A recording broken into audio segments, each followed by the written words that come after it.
there's a school of martial arts, or several schools of martial arts, where the teacher will hit the pupil to toughen them up. And say Zen meditation or Zen classes meditation, where they would be hit with a stick. And at one point when I was having some private martial arts classes from a spiritual teacher, he would punch me to hit the fear out of me. And one thing amazingly I discovered was that every single time I was punched, it hurt. Now, this week's Parsha we have is amazing. And this week's particular Parsha, there is this series of curses, and the curses get pretty strong.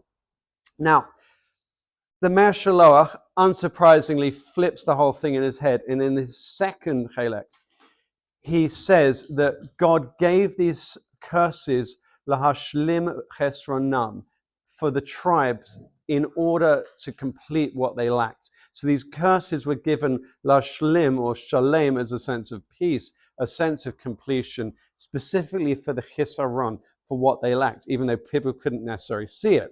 And then he quotes Rashi, who says that the 11 curses correspond to the 11 tribes. And then he goes one stage further. He says that in each tribe, there was this ingrained shortcoming, this chisaron within them. And so they'd had this since birth, and then this curse would complete what they would lack. Now, we can't obviously always see what the curse is, what the purpose of something is. But Rav Nachman of Breslov in Likutei Moharan Torah Vav, in his 6th lesson, he goes particularly far for something that's very pertinent at this time. He says that when it comes to Teshuva, whether you translate that as repentance, returning, coming back, turning back, V'ikar haTeshuva kayishma bizyono yidom vayishtok. So the essence of Teshuva, of returning, of realignment, is that when you hear an insult, a personal insult, you're quiet, yidom vayishtok, and you don't speak.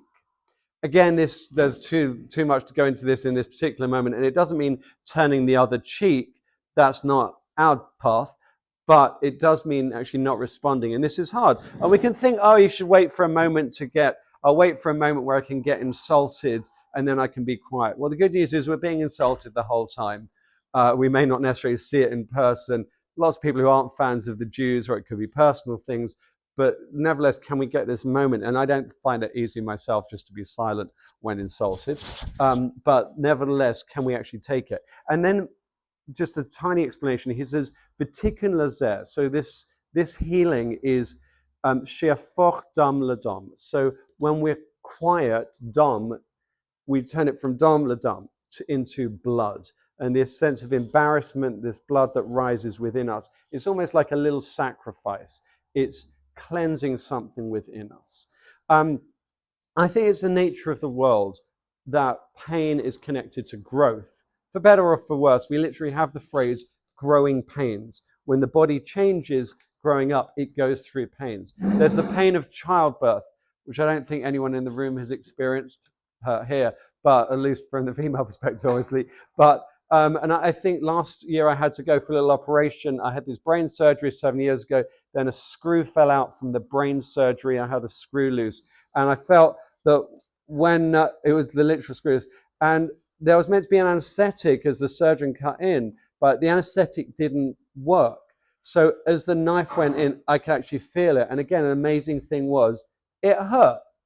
So we can't always have the context of when something painful happens, how it's leading to growth. But we can choose to have faith that ultimately, on some level, is definitely for the good of our soul. That said, we should always have revealed good and feel only blessings, and have a great week ahead. Shavua Tov.